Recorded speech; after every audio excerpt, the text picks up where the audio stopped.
All right, here we are. We're with our interview, and with us we have John Winter. Hello. Hi, Johnny, and Anthony Lockenick. Hello. Back for his second visit, and we like to have guys back that have been on the show before. You guys are all familiar with the Lockenick family, and they fit right into this the theme of this whole thing, which is mobile reserve. And John and JJ are probably the longest two standing officers / supervisors, and they did a lot of time. JJ, how long did you do? I'm still counting. I'm still Right. going. So I'll probably get close to 20 years, but only 14 as an operator or as a mobile reserve guy. So, John, you got him on that. How long did you do in mobile reserve? Just over 16 years. 16 years. And then when did you start? So actually, September 3rd of 1990 All right. till Wow. 2016. So you were part of the smaller mobile reserve unit, and then when they expand to the 50, 50, yeah. you were still there, and you just got. Yeah, actually, John and I were down. I came down. John and I went to the academy together. Yep. And then you went down before me. Yeah, it was kind of weird because we went to John Heffley, John Winter, John Frank went to the academy together. We went to 9th District together, and then we all ended up in mobile. Yeah, and I think there was only 18 guys, Yeah. of which we were 3 of them. Yeah. 18 guys, 2 supervisors. We didn't really need the other 15 either. No, we had it. We had it under control. We knew what we were doing at 2 years on. How long were you in there, John? A couple of years. And then, Tony, And what happened? I got moved. We'll talk about that. We'll talk about that. But then, Tony, your father was in mobile reserve, correct? My father was in there for, I think, 5 or 6 years. And then your brother, My brother was in there for about the same time. and then you. So And then I was in not there for three, about 3. 2 generations. What would you call it? 2 generations. Yeah. Yeah. 3 people. Well, my brother counts as a third. As a whole he's generation by he- himself. Yeah. That and I worked with mobile in the assignments I was in over the years. It's a great time, and this thing will probably get off the chain here at times with all the stories because before we even started, the stories were flying, and see if we can keep them tame. And but there are some funny stories. But one of the things I wanted to start with is JJ. Just can you tell the listeners exactly what mobile does, what their missions were over the years, and just about why districts would call you guys and all that good stuff. Well, mobile was always the unit that mobile reserve was reserved for all the districts that needed help. If we wouldn't answer radio calls, but if there was problems, captains or the chief or whoever would call the commanders of mobile reserve and say, "I need you to focus in this area." So each night we'd come in and they would give us 4 districts. Remember? I don't know how it was when you guys were there. 3. We had 3 when we started. 3. Okay, they would give us 4. We spend like 2 hours in each district or however, maybe more. But we just hit all the hot spots, and that was mobile reserve. So, And when captains would call it, like retaliating when shootings were happening and stuff like that, correct? Like if there was a gang war going on. Robberies, shootings. Right. Yeah. And then what was interesting is you guys traveled in packs. right. Yeah. They were squads. I think they were always called squads, weren't they? Yep. Yeah. And then they had anywhere from 1 to, I guess when you guys had 50 guys in there, how many squads you guys have? We had 5. When I was in 5. there, we had 5 squads, and there was 8 guys in each squad. And then you had Lorenzo, too. So, Yep. well, I think Leo had 10 people. Really, So, jump yeah. out squad. Yeah. So, And then what I always like too is that the mobile reserve was filled with the best policemen that were out there. A lot of assignments you could get into without not necessarily making a lot of arrests out on the street, but mobile wasn't one of them. You had to like that particular style of police work. Is there was no downtime in mobile. Everybody was competing against each other. Okay. There was a bunch of just competitive people down there that wanted to be really good policemen. And the way you do that is by putting your name on a piece of paper every night saying you lock somebody up. And that competition was always funny to me is because you guys had a love-hate relationship. All of you guys did. And you hear it. I mean, our squad was the best, but I mean, Okay. squad 2. especially the Hollywood squad. When Well, we were like number one for sure. And them Just guys, with your hair. it didn't matter It's if pieces. if some other squad did something. Them guys were out going crazy just Right. trying to beat them. Never did. Whatever. We can debate this later. But I had a guy not long ago. I stopped. I went into Quick Trip, and he came out and he goes, I was up in North City, and he says, "You've been on for a long time, haven't you?" I said, "Yeah." He goes, "You're OG." I said, "Thanks for pointing that out." I go, "Yeah." He goes, "Where you at?" I go, "I'm the commander of Mobile Reserve." He goes, "Oh, damn." He says, "We had the saying, when mobile rides, we hide." Oh, no, he said, "When mobile rides, we stay inside." But one of the things over the years is that mobile's known for a lot of partnerships. You know, there's tremendous partnerships down there. And JW and John Winter, just for everybody, we call him JW that's our name. J-Dub, if you want to really shorten it. And but J-Dub rode with the Pearl. And how long did you ride with the Pearl? On and off for 14 years. 14 years. Yeah. And you guys were like a legendary partnership in the police department in our era. The Pearl and J-Dub, that's just what you know. That's just what you were known by, or J-Dub and the Pearl. And but you guys were friends on, off. It's almost like you're married, huh? I mean, really. Yeah. I mean, I talk to him every day still. Right. Yeah, What I you mean, guys went through. We went through a lot of shit. Well, if you think about Wow. 15 years, you sat next to him about as close to we are right now for 8 hours a day, almost every day, except for the 8 days you get off a month. Yeah. 8 days. Yeah. And then they would hunt, Yep. fish, shenanigans. No shenanigans there. No, Oh, we were shit. serious the entire time. I He got was. you. They were the last guys that you wanted to like make mad for like tricks or like Right, didn't you get accused of throwing eggs? Yes, and I don't know if you remember this, so but me and Jimmy Long, we just got off. And you guys were all sitting right out to the one side door in Mobile Reserve, Yeah. and we were all kind of hanging out, having a beer. And Jimmy and I had left early. We were like, we're out. We had some whatever reason we went somewhere else. And about apparently 5 minutes after we left, eggs started flying over the fence, and you were thinking it was us. I know maybe Woody was there, and they were blaming us, and they were like. They said JW's pissed, man, because you guys did it. I go, that wasn't us. We didn't do that. So I go, I got to go see JW the next day and say, hey, listen, brother, this wasn't me, man. I don't know who said shit. I don't remember that. You don't remember? But I didn't want to piss off this guy because you'd have to look over your shoulder forever. No, not me. So it wasn't. Yeah. No, you wouldn't. Yeah, You wouldn't well, have to I was look kind over of, we were kind of the new group. Jimmy and I were kind of the new guys down there, and you guys been there for a while already. I'm like, and it was word was you thought that me and Jimmy threw eggs at you. I'm like, where the hell would we even got eggs? But I know little juveniles in the neighborhood, I guarantee you, are the ones that did Oh, that. you're just So. putting it on them now? Hell yeah. Yeah, you Because see them. my bet would have That been ain't my that too. no. That's not even in my radar. That's not even something I'd ever do. So, but just setting the record straight, that was not me. Okay. Not So I forgive you. So you wrote, how many partners did you have? Oh, I've JJ? had, well, actually, my longest partners were Jim Long and then Brad Owens. We both about, like, Jimmy Long says 6 years, which I won't doubt his memory. And Brad and I were at least probably 5 years, maybe. So But 11, and you had two long partners. Yes. And still come 3 years Actually, short of that and one. truth be told, Steve Dodge, when Jimmy left for DEA, Dodge and I rode together till he got promoted to sergeant. Those are the worst years of my 2 years down there, though. So J-Dub, Just kidding, Steve. there's been several eras of mobile. Did he It's leave gone. for Candyland or? He did. There's, He's doing well though.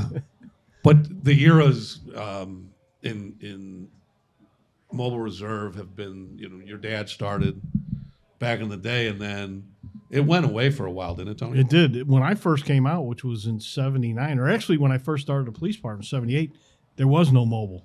They had a TAC unit then, but no mobile. And then mobile started up again, I want to say like in 83, maybe 84. Is Then your when brother went in that one. my correct? brother, yeah, there was only like maybe 8 guys that went.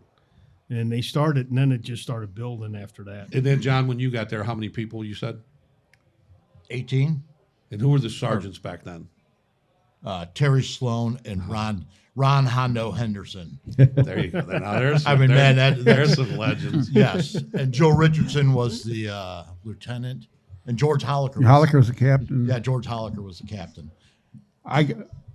For people who don't know, there's two Ron Hendersons. One was a chief, and then there was Hondo, who, was eventually a lieutenant. He did a lot of time in homicide. But my first day down there, I got introduced to, and I was a young guy, and I got introduced to Hondo, and he's my sergeant and stuff. And he comes out, nice to meet you. He goes in his office, and he comes back out 3 seconds later, and he's in civilian clothes. And I'm like, there's no way anybody could change clothes that quick. Well, I didn't know he had a twin brother, Don. Identical. And Don was identical. I mean, and Don was just visiting, and he was in narcotics, so he was in. But it blew my mind. I go, this place is going to be crazy. I can tell already. And then, how long was it when did the 50 people go down there, JJ? 96. And then there was a SWAT mobile reserve. 99. 99? That happened in 99? Yeah.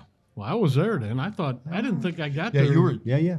I distinctly remember I you was being there. there in 98. Were you there when LAPD came and trained Oh, yeah, us? Then yeah. that's when it started. Yeah. No, because I remember talking to Cliffle about you guys. And Yeah, you interviewed me for a sniper. If you position. remember, there was a big thing saying you got to pass this. They gave us time to work on our shooting, Yeah. get in shape to pass the fitness test, and anybody didn't pass the shooting test was going to be gone. right. And so that was a lot of stress. I know And what they- you're- Yeah, but I'm like, but I won't say You're not names. going to snitch anybody No, out, but there was but there were a couple people. guys that didn't pass, but were close. And I remember they said, and I remember, I'll never forget it because it was like, Cliffle said, all right, the guys didn't pass, they can grab their stuff and go back on the street. And then you said, dead men walking. I thought that was some cold ass shit there. Now, J-Dub, being in the since 90, when that transition was happening, were you down for that, or was that something that you were, when you transitioned to SWAT too?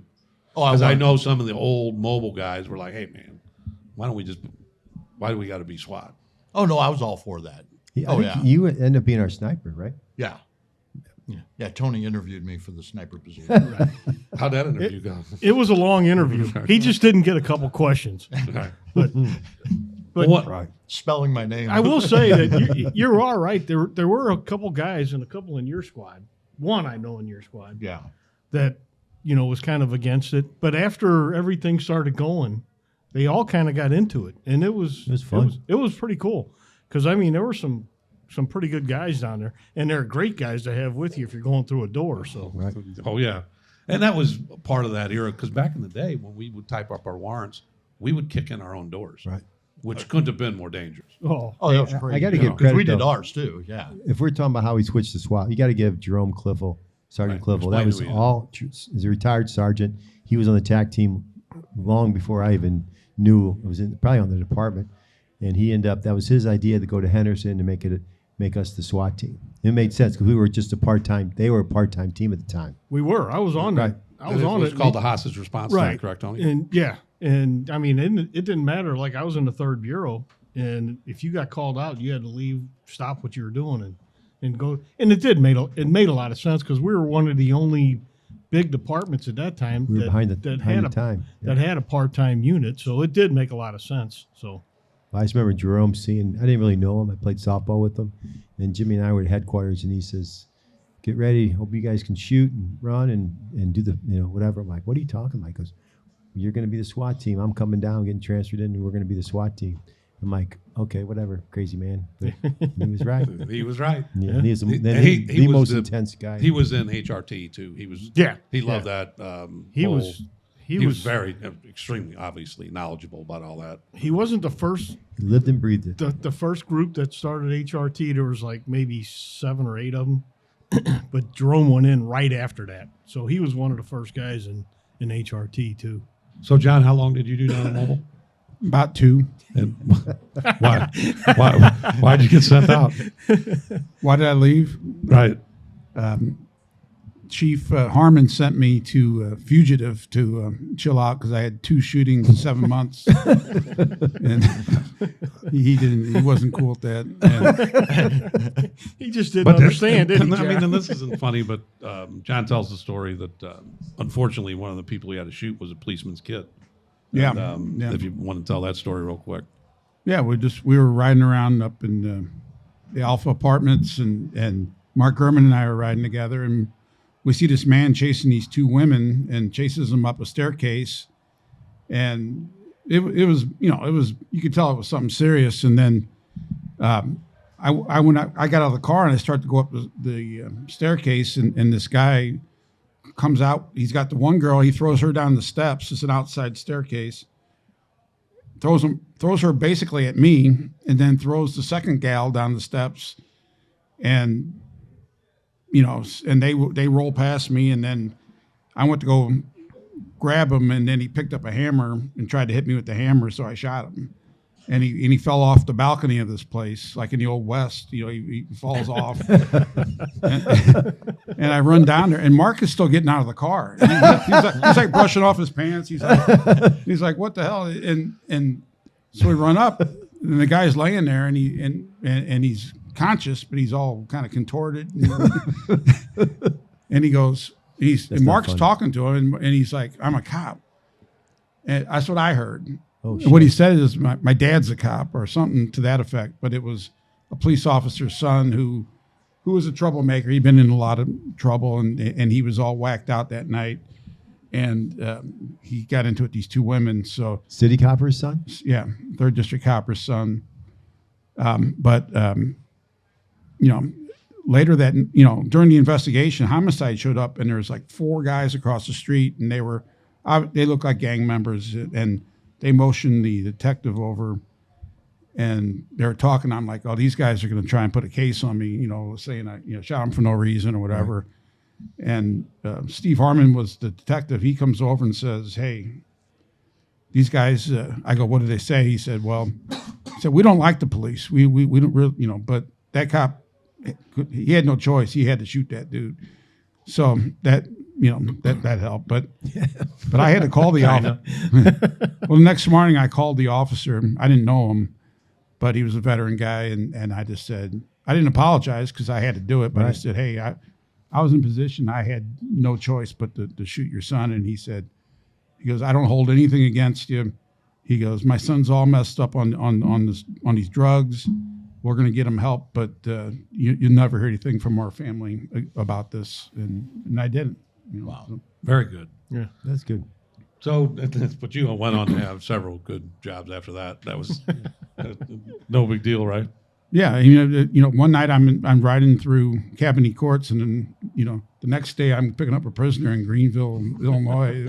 It's kind of a nice change of pace. I think I ended up getting like 12,000, frequent flyer miles out of it. And we always ask who's the least amount of time in the districts. How many years did you do in a district? 13 months. Okay. Total. That would be the same then, because they all went to the academy and the mobile together. So 13 months. That's spoiled. You guys are spoiled. 25 I'm with months. What? Spoiled. How long did you do? I did 6, 7 years. Oh, I got you beat. 3 years and 2 months. Yeah. So one of the things talked about earlier is JW and the Pearl were together a long time, and their stint in mobile came to an end. And it wasn't because of this, but there was an incident towards the end of their career together, and the Pearl got shot. And JW had to take some action. Can you tell us that story, JW? Sure. No. Your lawyer? No. my attorney. Yeah. His attorney. I'm going to keep my eyes on my attorney to see. Oh, yeah, I remember it. Yeah, I remember it pretty well. I was there. Yeah. I was one of the first to show up, me and Brad Owens. But go on. I don't want to take the glory from this. But. So this will probably morph into something else, but our night started off at Sundecker's, having dinner. Having dinner, okay. Let's specify that. So we always ate, and then right after roll call, we'd eat, and then go out, try to pick something up. And usual haunts. I think we were assigned to the 8th district, so we went up to the 8th district. And see a dude in front of a vacant house, not looking like he belongs there. So we get out to try to talk to him. And right away, I'm driving. Pearl gets out and goes over to the guy to, talk to him. And he goes to reach for his waistband to give him a little pat down, and the guy hauls off and punches Pearl. Tries to, and then starts running. And I don't know if it made contact with Pearl or not. The punch, but Pearl starts running, and that's when we were in SWAT, so we could run pretty good. But anyway, so they're running. It was on St. Louis, just west of Vanaventer. Right. And I jump in the car, and I can see him heading towards the corner of St. Louis and Vanaventer to the North. So they're going to the north, to the northwest corner, and there's buildings on all four corners. So I'm like, all right. So I go down that way, and I see him round the corner of I think it's a dry cleaners. So I round that corner, and I see Pearl running alongside the building on Vanaventer. And I don't see dude, or maybe I did, but in the back of that, there's a parking area behind that building. So I see dude back behind the parking building, and I round to the alley. And by this time, the guy's in the center of the alley. And Pearl's running across the parking lot, and I'm driving. I just turned into the alley, and can you cuss on here? Well, Fuck absolutely. We encourage you. I very rarely cuss. Yeah. But bigger than shit, the guy is standing in the center of the alley, and he's got a handgun, and it looks as big as that big screen TV. And so he shoots at me, and then he pivots and shoots at Pearl. Then he pivots back to me and shoots at me. He's going back and forth. I don't know how many times. So I'm like, I duck down. I start screaming. Scream like to a little myself. girl, did you? Yeah, I screamed like a little girl. You hey, whoa. Hey, you're in mobile. You cut that shit out. Hey, Jeff, we're not putting that in there. Yeah, I'm joking about that. So actually, no, I did duck down and That was a smart move. yeah, smart move, and just floored it right at the guy, and home run. I believe Make good I contact. believe the report indicated that he was pinned between the front of your car and a dumpster. Possibly. Good. That's probably a good guess. We'll just I'm Yes, eyeing- I'll say we'll it just probably say was. something like that. No, Statute of limitations is Keep- way up. Is that true? Yes. So it wasn't pinned. He's your attorney now? I had struck him, and then continued on a little bit past him, but he bounced off the front of the police car and hit the dumpster, Okay. and continued. Through the dumpster. No, No, let me just. he still had the gun in his hand, and so he was. But during the incident, when he was slinging shots at both of you, the Pearl gets hit with a. Does he get hit with a round? Well, I don't know that. He does, but I don't know that. And so I hit the guy with the car, and then I go over to where the guy's at on the dumpster. Note On the dumpster. Yeah, he's on the dumpster. on the dumpster, and Hey, this has got the dog thing written all over it. yeah. I think there's a dumpster. Yeah, I think I might have seen a dumpster. So anyway, he gets finalized right there. Yeah, he wasn't doing well. Well, then Pearl comes up behind me and he goes, "How bad am I hit?" And at this point, I didn't know he was hit. He looked like a below pop, like a cherry below pop. His head is just covered in blood. Did he ask how bad he was hit? I didn't know at the time. I'm telling you, it looked like a below pop. But he was walking around because He's walking around. How bad am I hit? And he's walking around. First thing he said after how bad am I hit is, anybody got a phone? I called for help. I called for the cavalry, and Right. first thing he wanted was a phone. What's So up? blood's coming out of his face. And What's so up? what ends up happening? I mean, where'd all the blood come? Was it?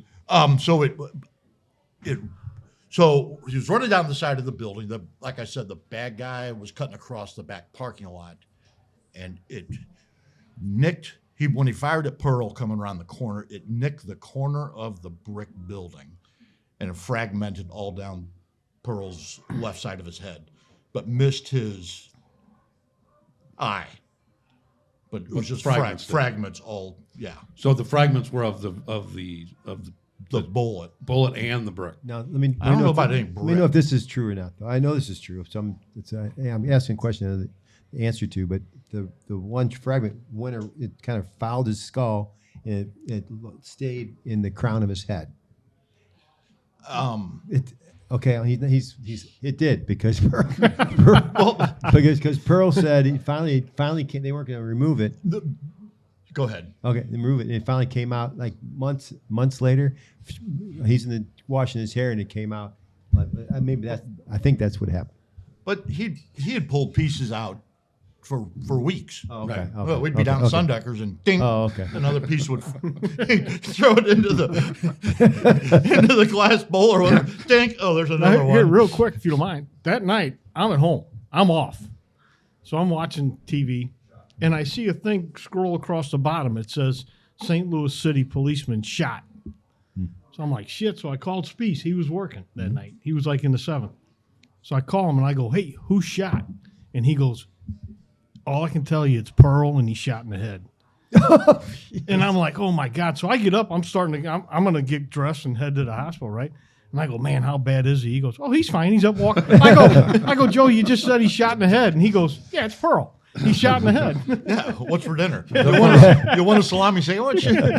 Well, I just remember his voice on the radio calling for the troops. He's pretty calm. He wasn't calm then, and we're like, holy crap. So Brad Owens and I flew there. I think we were the second car there. But I remember pulling up in the parking lot, and Pearl was standing there walking around in a daze. And he's bloody. And I go, you're okay? He goes, yeah, I think I'm fine. I'm like, why are you still here? You need to go to the hospital, dude. So finally he goes, I guess so. So then I don't know who took him to the hospital. Levon Smart and somebody. So the police took him. Threw him. Yeah, police threw him in the. I do remember getting the call. I was the same as you. I think we were on the same text thread. I called When it Joe. came I out. actually called him. And So- I wasn't. I was like, God damn. And that was right after somebody else had gotten shot. I mean, there was some violence going down. Violence going down. There was some violence going down. And Mayhem. and mayhem and all that good stuff. I believe the guy was a pretty big dude, too, wasn't he? Yeah. Not big enough. No? Big target. He But couldn't Pearl and I run. never talked on the radio. We didn't No. really talk at all. That's why we knew something was wrong when he got up and said something Right. like, And I remember "Holy Tommy shit." Favazza going, you got on the radio, and we didn't know, and you started, asking for help, and we didn't know who you were. Never recognized the voice. Because we never heard you talk on the radio before. He was new down there. I knew exactly who it was. So it's like, holy shit, this ain't normal. All right, here we go. If I tell you guys, you need to make a felony arrest and you need to do it quick. In our era, where are you going? Johnny, you go first. What district are you going to? Oh, What dope set? 100% up to the Water Towers, North Grand, 5th District. I loved riding. College Hill? Yeah, I loved riding the 5th District for work purposes. Yep. JJ? Well, we figured out that if you park a car on 14th Street and one on Shoto and you walk through, you can chase somebody to the other car. So we'd go to the old Peabodys, and that was our go-to if we needed a rest. Until Layshock kicked you out? Till Layshock took over housing, and then we couldn't go back there anymore. I was kind of pissed about that. Like, Tony? damn. Well, What area you remember supervising these people? supervising them? I'd say the Horseshoe. I mean, there's a That's a lot. good one. All those That's a good- districts that's are a great. good A one. lot of stuff. But for me, it would have been, like he said, the old projects in the 3rd District. Johnny? Where'd you like to go? I think our best little honey hole was 20th and John, up like where John was talking about. College Hill was off the chain. Yeah. And it was always something violent. There was always guns involved. There was always it was bad. How they had that one house at 2048 East of Soto, the Hackney house. Oh, the Oh, heck. yeah. Tory Hackney. and I think I arrested him like 4 times. what was it? Marceller Hackney. I think he's in prison for murder right now. I think Tory's dead. And the grandmother's name was Lulu. Yeah. And I felt bad for Lulu. Lulu was old. But there was kids all over that place all the time, selling dope, shooting people. I There think was wars going on. At Emily and DeSoto, I think all the Hackneys lived like in 4 of the 5 houses. Well, that one house had all. Yeah, mean, I honestly believe we did a search warrant in all 4 out of the 5 houses. I've been in 4 of the 5 houses on search warrants. Like That violent offenders, we were up there a few times. I mean, Yeah. that's just stayed up in that area. I think And the Joe- one gal just moved into an apartment, and I think the second day she was there, we hit the house. Well, then they were feuding with the people like Welcome on, wagon. like on 44, Redbud 44 or something, Yeah. which is like right around the corner. And Emily- they would shoot, and I mean, it was every night. Emily and DeSoto were on our way to Yeah. an community meeting for anti-violence. Well, we see a guy with like a Tech 9 or something. So I get out and I run, and this guy, and it is hot, man. It is so hot. And he runs, and I'm running after him. I was young then. But he just runs right into a privacy fence and knocks it over and then falls down. So I jump on top of him and grab the gun and everything. Dan Gray from, I think it's Channel 5 reporter, he's going up to that community meeting, and he pulls up right away. And I'm like standing there talking to him. And Simon Risk was our sergeant then. And Dan's like, he's got the camera and the microphone out, Sergeant, can you tell what's going on here? And Simon goes, nope, but this guy can, and he pushes me forward. And Simon walks away. That's a good move. Yeah, good move. That's a solid move. Good supervisor move. Which ones you remember, JJ? What dope sets you remember the most? St. Louis and Clara was the one we like to go to all the time. Anywhere in Walnut Park.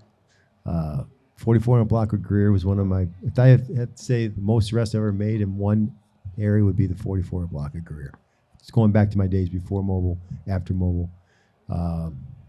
There's so many of them. But Did you like to go back to the district, the 8th I knew. district? I because love you knew it? I love going back to the 8th district. Yes, They had 4,200 Evans. Oh yeah, there's so many. The 8th district was just full of them, and so 6th, the 5th, 6th, and 8th were, and 7th, where they were just great districts to work. What about South? Any good ones down South? Oh, for me, See, I wasn't when that I was down familiar there, with there those. was, now this was years ago, but there was a block of McCree right at Kings Highway. Yeah. And McCreetown. even the knuckleheads down there called it, no, it was actually west of that. Okay. The knuckleheads down there even called that, they called it $1 million street because people would get off a 40 or 44 and they just go right there and buy their Convenience. dope. Yeah. And the couple of young guys we'd lock up, they'd always go, yeah, this is $1 million street. We're making that much money here. Oh, yeah, you get off at 44 and just Yeah. make a U-turn and then make another U-turn Yeah. and get right back on the So highway. they were just coming down like mad. So that was a good one for me. But the biggest one for me was always the projects. Now, has that changed, JJ? What's Are that? there still dope sets, or has the telephone changed everything? The telephone has changed everything. So now they travel, and I think when I was in narcotics for a short time, and Mikey Mueller, he'd tell you the same. But the dope man he gives his phone number out to everybody, and they would give a location, and we've used to come across them all the time. There'd be like 5-6 cars parked in a row, and then the guy would come down and just go through each window and make his sale, and he'd go just boom, boom, boom, just sell like 5 or 6 different people. And if we would hit him, it'd be on, and he'd chase him, and we always go after the guy that's the main guy. So. Yeah, there's always. I think it's still like, and I think they're still doing that. I guess they call, they meet up places, and I was then- thinking, are parking lots Yeah. targets now? I mean, do they it's watch weird them? because they'll do streets. They'll do like a random street, like And just along pull the over? park, just pull over, and then the guy will come. He'll show up. They'll wait. There's nothing you can do if they're waiting. Right. They're in kind of nasty neighborhoods anyway. And then he'll pull up, make a sale, and just go boom, boom, boom, make 5 or 6 quick sales and be gone. All right, how about cars? Did you guys ever have a car that you like? If it doesn't matter who's in it, you're like, that's the good luck car, like an Impala. I know some of them have said El Caminos over the years. Anybody got one? Pickup trucks. Pickup truck. Pickup trucks were always. Yeah. And the old Cutlass We used to say with the vent that would pull out. pickup truck with the buck in the dough, and that's a good one. The El Camino was always a good one. Up in the hood, El Caminos were No, good you're luck. going way back. But for us, it was Yeah. always pickup trucks. The Magnum, when they came out, the Magnum station wagon. You can't chase them. Oh, they were fast as fuck. Man. They could move. Any other families that come to mind over the years, Tony? Well, again, with me being south, it was always like the Roberts, the McCabe's. I don't know if you remember. I'm sure you remember Oh, the I McCabe's. remember them names. It was Junior McCabe. He had 6 adult sons. Every one of them was in prison at one time. Yes. Every one of them. That's solid. That's good fathering right there. And they were That related. is some solid parenting. They were related to the Roberts. So, I mean, it was just one whole family of hell. Well, we'll get J-Dub, you got a really good IED story where you got interviewed by ID. Let's get into that one real quick, and then we'll get back into some other stuff. And I got a good follow up to that, don't I? All right. I gotta watch my attorney. Yeah, you're retired, dude. You can say whatever you want. Statute of limitations is off for you.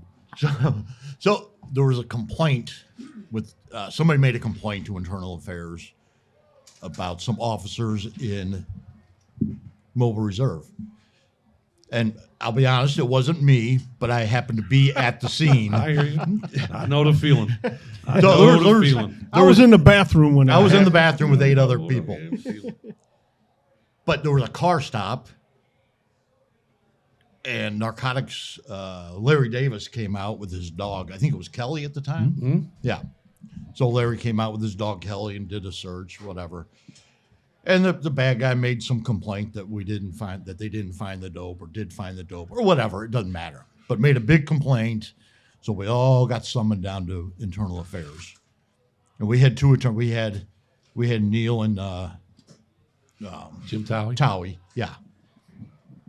So for whatever reason, I'm last in line.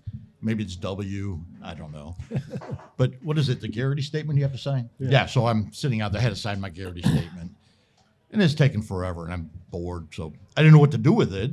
So I folded it up, and then I kept folding it, and it ended up like one of those little fans you make in grade school. And I stuck that in my shirt pocket. Well, finally, so Towie and Neil said, don't answer any question until you get the head nod from us. Do you know this story? No, I just know where it's going. So they call me in, and it's a 8-foot table or whatever, and Towie's sitting next to me. Neil's at the end of the table, and across from me is one of the simpers who was in charge. Rich. Yeah, Rich. And Was it Dan. Dan? No, I'm sorry, it's Dan. I'm Dan. sorry. Yeah, I'm it was sorry, Dan. it's Dan. Yeah. And I guess an internal affairs attorney too. I don't know. Yeah, Harold was up there for some reason. So Simfer's straight across from me, and he goes, let's get this thing started. Okay. Is your name John Winter with the St. Louis Police Department? And I'm looking at him, and then I look over at Neil, and Neil looks at me, and nobody knows what, because I didn't answer the question. And finally Neil goes, he shrugs his shoulders, and he gives me the head nod. Yes. And Simfer's, the blood just drained out of Simfer's face. Are you assigned to Mobile Reserve? Yeah. Yes, I get the head nod. So every question, I look over at Neil. There's a pause. I have to pause and I look at Neil for the head. And now Towie's kicking me under the table. And so we get to the incident with the dog. They said, was Larry Davis, did Larry Davis come? Yeah, yes. Did Larry Davis have his dog? They tell me I can answer. I said, well, there was a dog there. He goes, what do you mean by that? I said, well, there was a dog, but whether it was Larry Davis's dog, I don't know. Well, how come you don't know? I said, he didn't introduce me to the dog as saying, John, this is my dog. And Simfer he's just sinking. And fucking Towie's just kicking the shit out of me under the table. And they have their legal pads up in front of their faces laughing. So, this went on and on. But that was the gist of it. Yeah. He never introduced me to the dog. How am I supposed to know? I happened to go up to Internal Affairs that day to pick up a packet for something. So I'm walk up, and I'm standing there waiting for him to bring the packet out. And to this day, I still remember Simfer, who's a great guy, by the way, really great guy. Yeah. Definitely. Him and Harold come walking out, and Simfer had this look of, he was just befuddled on his face. And he goes to Harold, he goes, I just don't understand it. He says, we interviewed that kid for 45 minutes, and I don't think he answered a question. And I'm like, who in the hell's in there? So I'm standing there. Out comes him and Neil. I just started laughing. I don't think he answered a question. They don't do that. Yeah, I heard his preliminary hearings in Division 25 were kind of going down the same line. they were pretty. He had to pull teeth to get him to answer anything. Well, yeah, The other thing that I wanted to talk about is, Mobile was very tight over the years. the whole group was very tight. And one of the reasons, but a big part of the reasons, is John, you and your family own a large piece of land about 40 minutes away. And over the years, you've had just a tremendous amount of gatherings there that really, kind of accentuate how close you guys were and how much fun you guys had. Tell us a little bit about that property and what it's meant to you over the years. You can answer that. You can answer I can answer that. Oh, wait, I'm looking at my Thanks, Neil. Yeah, so I'm just blessed with this place. My dad bought this place in the 60s and put a big lake on it, and it's 40 miles away. It's not far. No. And Tony, how would you classify the fishing? It's okay at times. Okay. Yeah, no, it's phenomenal. No, but it's a policeman getaway. It's anybody getaway, but yeah, we've had some huge gatherings out there. I think you guys get together. I remember Halloween, back in the day when you guys all had young kids. Yeah, when all the kids were little, we had Right. we would go down to Produce Row and pick up those huge boxes that you have to lift with a forklift of the little pie pumpkins and hide them all up and down the road and have a pumpkin. Yeah, we just had a picture of you Right. with your kid. Right. Michael was A little. yeah. And then I remember going out there just by myself, me and my two kids, and my brother and his couple kids, and it was like a Wednesday. You're like, yeah, go out there. And it's got a little. I guess I haven't been there in a minute, but you had that dock out in the middle of the lake, and you could swim out to the dock and hang out. We had a blast. We love my kids. They still remember it. And obviously, Michael remembers. He still goes once in a while when you have gatherings. So Yeah. you're very generous with that property. I'll say Oh, that. really generous. Yeah, it's just it's a great place for a party.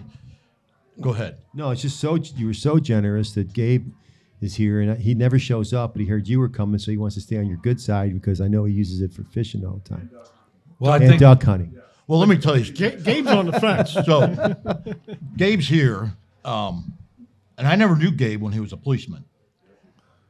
And so later on in my career, it was 2000. What was it? 9, 10? Yeah, something like that.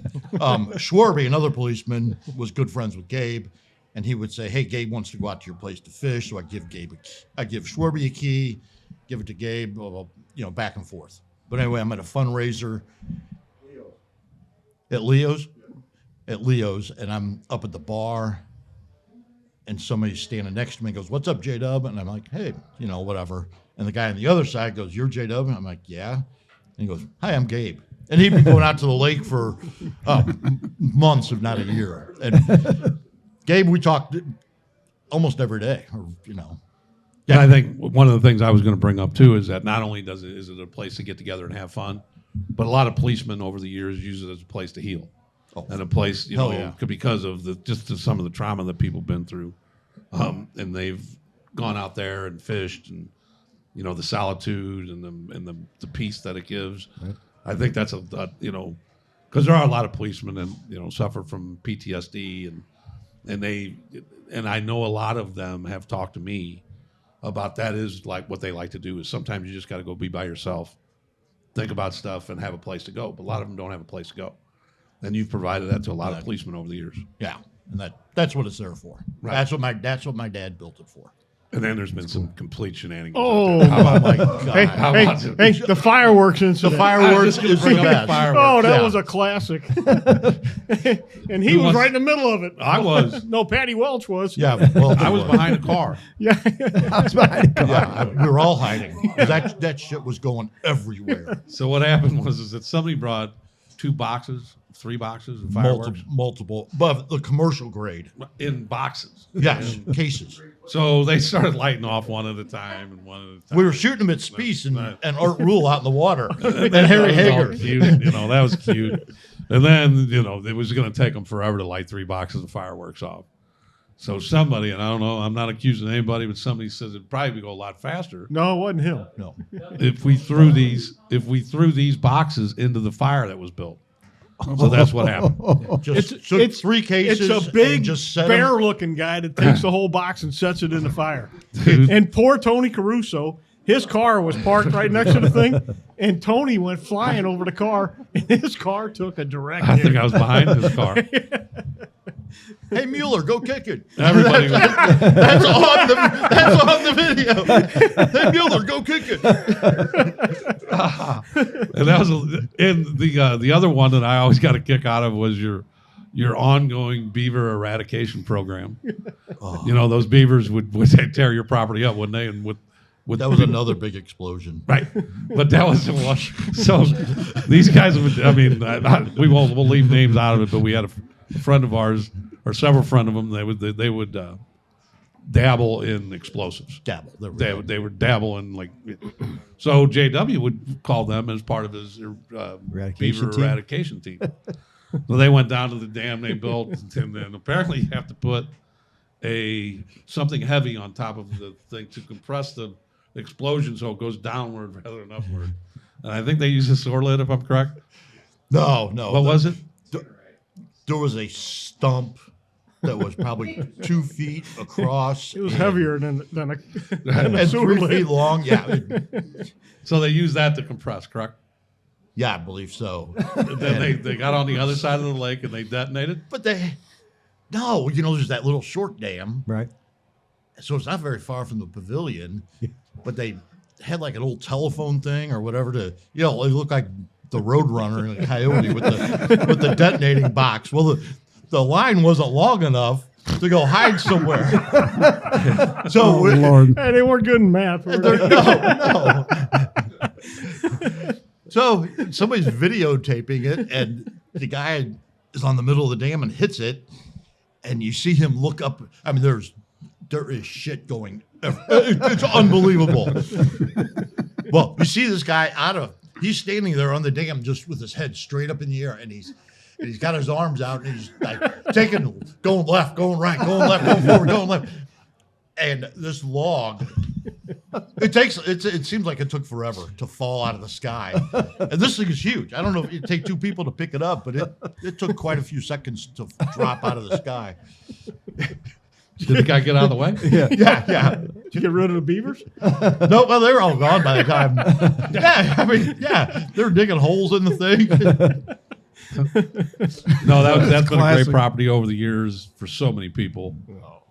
Starting with I guess did it start with the Halloween parties back in the day? I think. Well, I mean, I know guys were going out there before then. That's when you first started going out as a group. Yeah, I think so. Yeah. Because everybody in Mobile would talk about the Halloween parties you guys would have. That was So I came on in '88, and then Art Rule was my sergeant in '89 for his brief stint in the district. But he fishes out there every Sunday of deer season and has only missed one Sunday since 1989. So that's how long. Wow. Yeah, he got really sick, and I forget what year it was, but so to Yeah. say he enjoys it would be an understatement. yeah. Good for him. But the God bless camaraderie him. alone that place is built, because And we we'd go talk out about there that a lot. in the bureau. camaraderie. Yeah. When he was in the bureau, we'd go out there twice a year. We'd do one in the fall and one in the spring. We're going to start that again this May. And Okay. it was just a blast because it gets everybody tighter. Yeah. As we get older, It's definitely been a blast a few times. Right. Been I a few can, been a few guns shot out there. Oh yeah. a few drugs done by me. Can we do a show out there? We were talking J-Dub? about, remember? Of course. That would be a good show. Can you? Yeah. I mean, I don't know what. You got electricity? There's electricity. That's all You we can need. get good cell service. I don't know we what. don't need all that. We only need that. We just need some Need a electricity. camera. Hey, we got Jake. We got Jake. Jake Jake can can handle do it. Jake can handle it. So He remember the travels time- well. Remember the time the highway patrol guy drove down? We were down there. Oh yeah. Oh boy. Yeah. So we're up there, and the highway patrol There was guy. a different time than the highway. No, Mikey Mueller's over there laughing because there was a whole different story you don't know about. But my favorite was the highway patrol guy comes down, and Sawyer had already been retired. So when he pulls down, you see Tom turn right away, and start doing the old walk away, and it's like he's I going want to to talk drop. to the police. He was going to drop something, and I remember thinking, He did I a wish I throwdown? had a camera. He did a throwdown. Yeah, Did a yeah, throwdown. yeah. And I'm He's going to thinking- use his cousin's pants. And I'm thinking, I wish I had a camera because that would have been a perfect video to show these young kids the old throwdown walk. No, it was a walk away. It was I don't need to talk to these people. Walk away. There's no reason for me to talk to them. Did he break and run? And I think at I that didn't point, break and run. I just kind of shuffled off. and I think Just at that put it point, this we're way, all if calling. If I was the guy on the street, if you pulled up to us on a set and I was that guy, You would've stopped. You would have went Yeah. after me. I did that shuffle off. and we're calling them. Sawyer, come here. Hey, come out. Where are you going? Come here. I'm good. But there were some other policemen out there that were shooting guns, and some may have been I'm not sure, fully automatic, but I don't believe that. I don't believe it either. I've never I seen it. actually wasn't there. Preposterous. But I've then never the seen highway Franklin- patrol didn't like that. Franklin County Sheriff came driving down, and one of these policemen actually grabbed their guns and ran to the woods. And they're still there now. Still hiding?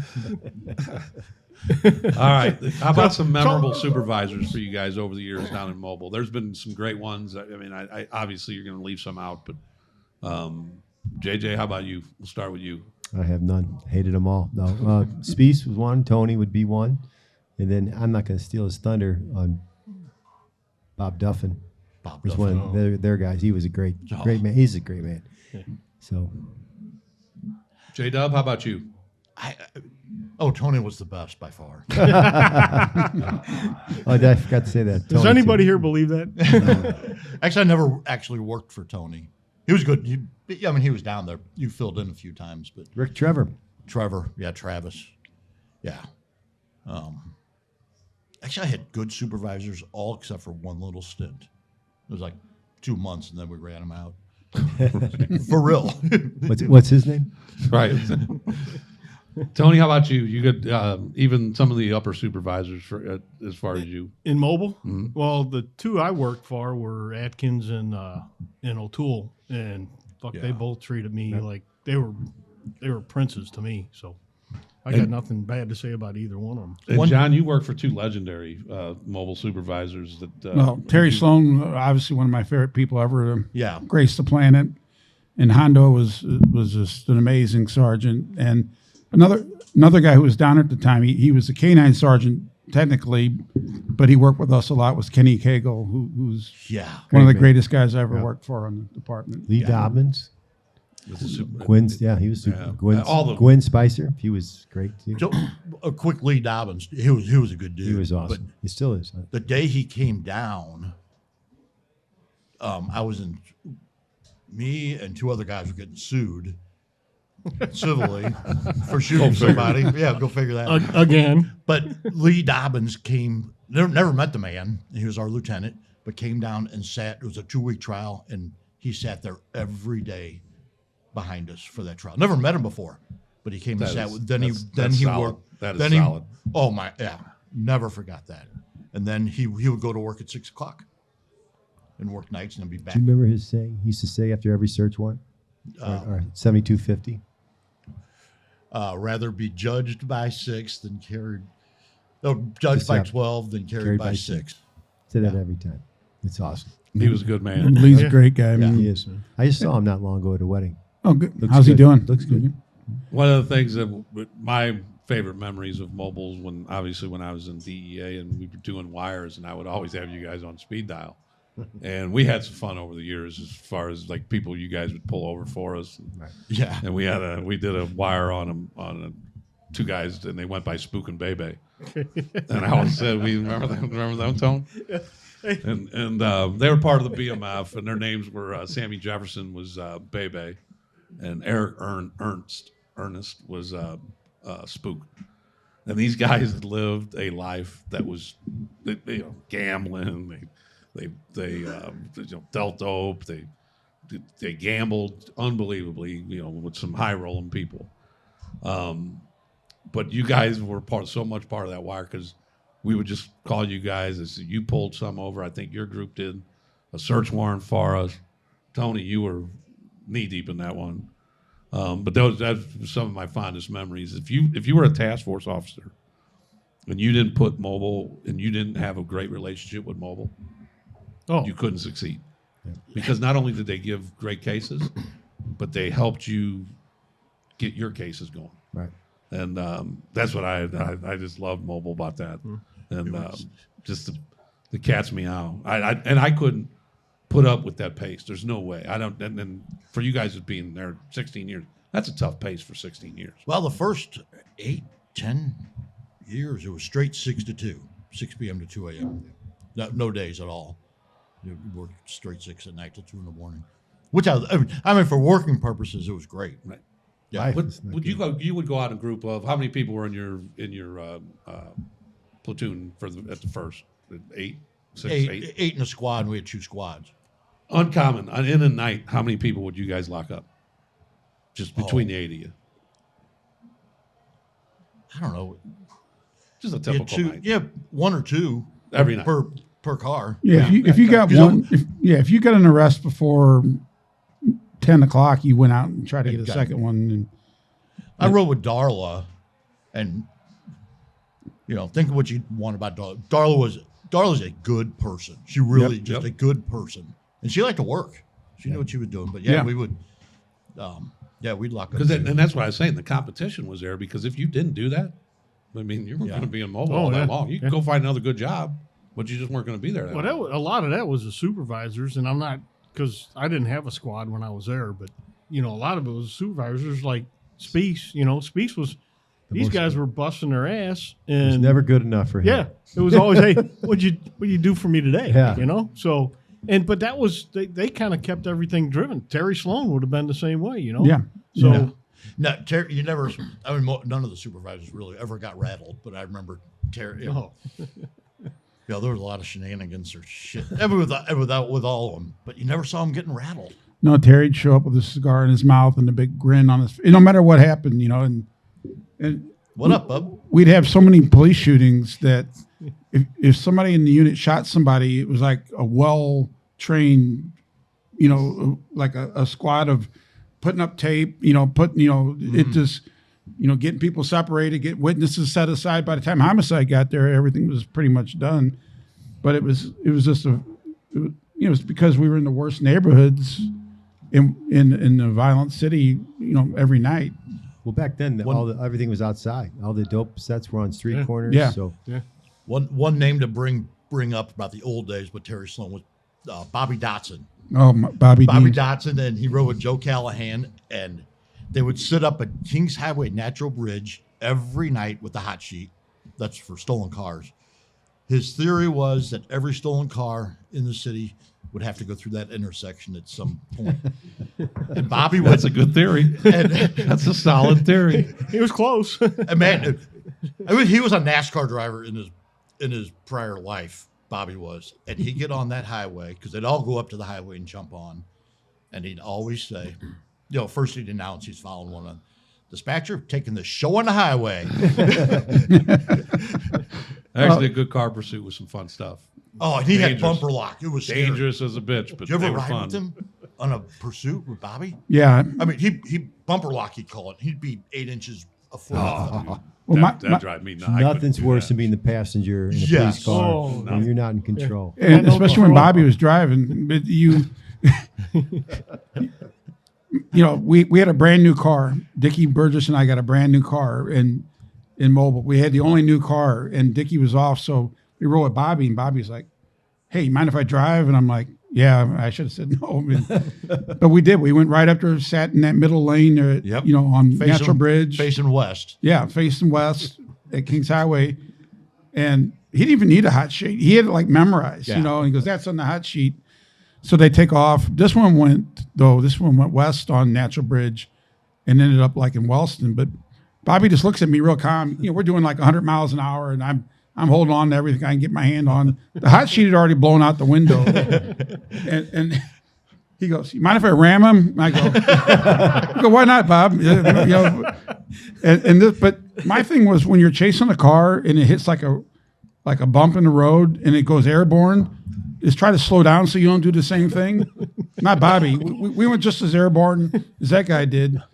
But luckily the guy pulled down some dead end street and he pulled over and we didn't have to ram him. And I'm surprised Bobby didn't ram him. Can I ram him? You mind? You mind if I ram him? Yeah, go Ram ahead, him. Bobby. That is good. So it's a mobile story, sort of. I was partying with mobile, but I'm assigned to the VP Fair. Mobile always was the king of shenanigans during the VP Fair. Mobile Reserve ran shenanigans. See, all these guys that weren't assigned to mobile, that's what they always say. Yeah, it was actually Whatever. them causing the problem. We didn't show up. Yeah. Right. Anyway, so I'm assigned. I'm in the Central Bureau at the time, but I'm assigned to traffic during the VP Fair. And traffic had great, I mean, for me, had great hours, 6 in the morning to 2 a.m.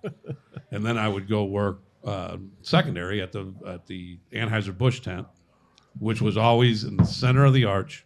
So whatever was going on down at the VP Fair, you had the best seats, beer, the whole bit. All you had to do was just make sure people had their little credentials on and all that. So I get off the traffic detail. I go to the VP Fair, work Anheuser-Busch. And that night it rains just a little bit, but enough for them to call the event at about 8, I think, 8 or 9. It was early, yeah. And, and why I say it was raining is because now walking around on the arch grounds, my legs get muddy and my shoes get muddy, which will come as part of the story. And so I'm in contact with all these guys. When we boozing tonight? We boozing? Yep. We'll be out. And then you guys fucked something completely up. Well, I'll say John Hill did. And you guys got out way late. John Hill made a comment on the air that they took Personal. took very personal. And you guys got put in timeout. And I'm sitting there going, "Come on, man, let's go." Well, I'm just up at the tent. And you guys, we go party down somewhere on Wharf Street. And after I was done, and now it gets to be like 2:30. Well, I got to be back at traffic at 5 a.m. So there's no sense in going home. There's no way I should go home at this point. Well, I'm married at the time. And I think, Tony, you brought up, what did you bring up the other day? We're standing there relieving ourselves, and Tom looks at me and he says, "This might be the most irresponsible thing I've done." So That's saying a lot. here I am. So I got mud on the bottom of my legs. I got to be at work in 2 hours. I got to stop drinking because I'm like, this isn't going anywhere good. But then I needed a ride to traffic to my assignment. And I was just like, I'm staying out now. I got to be there at 5. No big deal. So Kim Haley and Matt McDonough were partners at the time. And I was like, you guys going to stick around for a while? Yeah, I'll stick around. We're probably going to get out here in an hour. It's 3 o'clock in the morning now. They're going to leave at 4. All right. Can you ride me in traffic? Yep. All right. So on the way, I was like, I can't show up with these muddy fucking pants. There's no fucking way. So I got the idea. I said, hit the car wash. You know, the car wash with the sprayers, The selfie. the selfie sprayers. Put $1 in that mug. Sprayed myself off real good, and both legs. Now I'm wet, uncomfortable.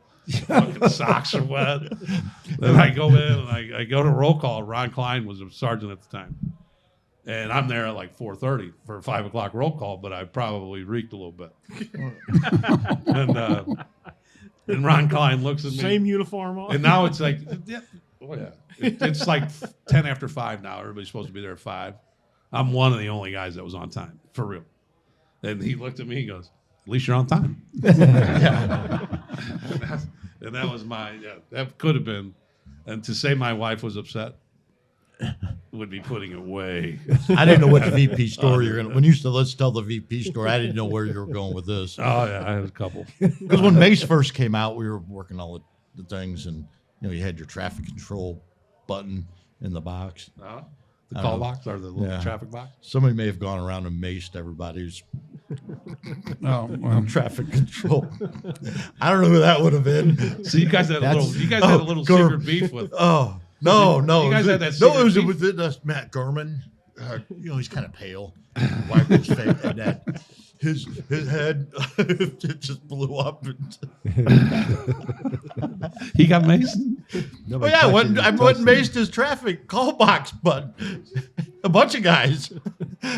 I just went around, I knew where everybody was going to be, so I opened up their thing. Yeah, one key opened all of them. But Yeah. yeah, it still does. Exactly You're why. right, dude. It's exactly why I said earlier that I did he thought someone that I threw eggs at him, hard-boiled eggs at him. I wanted to clear that up right away, just because of that. Well, You want me to set your call Yeah. box? Who Like knew everybody he- down, who knew we he had gonna do? Washington for years, all the way from Tucker down to the riverfront. And no, I just walked down to the next one, kept going. happy 4th of July, And everybody. then you two, so we'll just get past mobile now. And then you two ended up in the South Patrol Detective Bureau. Yeah, he was mean. as Well, I co-sergeants. I was just defending myself. You started it. I did not. So there's What, a prank, wheel? they went on a prank war. The And wheel. Oh, yeah, the wheel. How did it start? What's the wheel? Tell us about He the wheel. took the wheel off my chair. So, you know, One it's got wheel. There's like, five- it's got there's like five wheels. Yeah, 5 legs on it. So I still remember, I sit down and all of a sudden I'm thrown into the wall. Boom. I'm like, what the hell? I took one wheel off and positioned it so when he would walk in, he would just turn his back to it and sit down. I mean, I studied which way you were going to walk in. So I got thrown into the wall. And then it started. And then what you do Then in it return? started. I think I screwed his chair to his desk. So Oh, he from came underneath? in and he was trying to pull his chair out and he couldn't get his So chair out. you screwed up underneath the arms underneath into the the desk? arms into the desk. That's And destruction of property, dude. I used like 3-inch screws too. I used good screws. and then we already told the story. Then he programmed that phone. The to phone, say, that was a good one. Tell me I, what I, the was, dick. I was really proud of that one. That was a good one. Just for the people that haven't heard of this, they got a cell phone. We got work cell phones, and I'm not very tech savvy but so I had all night to look at these phones. I'm like, what am I gonna do with these? So I took his phone, and I made it so that when I called with my cell phone, I could make my own ringtone. So I said, "Fuck you, Tony. Fuck you, Tony. Fuck you, Tony." Whenever I would call with only my cell And phone. it was in your drawer. Yeah. So then. I had to I break into locked his it in. drawer. I locked it in my desk, which was right next to his, and then I had my guys the next morning call me when Tony sat at his desk. So then I'm at home laughing, in my underwear, drinking my coffee, calling his phone. Fuck you, Fuck you, Tony. Tony. Fuck you, Tony. Fuck you, Tony. And I'm in there talking to somebody, and this thing keeps going off. And I'm like, you hear that? And they're like, yeah, what is that? And I'm like, fuck, I don't know. So it took me a while to find the phone. Finally, I break into his desk. Then all you do is laugh. What'd you do in return? So then I took, This is going to go on for a minute. oh yeah, Oh yeah. I got a piece. Let's I wrap took this up. I took those peanuts, those packing peanuts, and I Oh. filled up his upper cabinet. No, it wasn't packed. It was shredded paper. Oh, shredded paper. Yeah, that was worse. Yeah, worse. so I filled up his whole cabinet because if you put a piece of cardboard up and leave about that much room, you could shove it in there, and then you close it, and then you pull the cardboard out, and it would stay in there. So That's That's a good tip for our listeners. That's like diabolical. You got to think of shit like that. So Didn't you do that to a car in mobile? Yeah. Well, they pissed me off. But then we poured water on top of it. Oh, what'd you do? What happened? We filled up their car with shredded paper. And then put a hose in it? Yeah. that would have been God. even better. I wish I Oh knew yeah. that. I mean, that was a mess. It was like plaster of Paris inside their car. Were Yeah, they they, made me mad. were they in it when you did it? But the best No, was but I remember walking out and seeing it. I'm like, holy shit. he took Yeah. he took my keyboard and he spelled out he took all the things off and he put dickhead across the middle. So I'm sure he thought, well, I thought that was pretty that's cool. going to take a while for him to fix it, right? So I just took the whole keyboard. I went out to one of his guys' desk and I put it on theirs and I took their keyboard. Yeah, that was a total fail. All right. Yeah, let's wrap this one up. But I want to thank you guys for coming on. Mobile Reserve, again, I'm sure we'll have more people on from Mobile, and JJ never lets us down. Never lets I us think we forget might be it. running out of stories for mobile. Hey, JJ. Oh, no. Yeah, we did. We forgot the head nod. That's all bullshit. Anybody up? Anybody up? Anybody No, up? And that for those that don't know is they had their own channel. And if anybody said Anybody up? You knew something was on. something was popping, Something's up. something was about to pop off. I just told my officers that not too long ago. Yeah. Anybody up? Anybody up? We knew somebody was on something. All right. Always remember, communities that support law enforcement are safer places to live. Peace. Peace.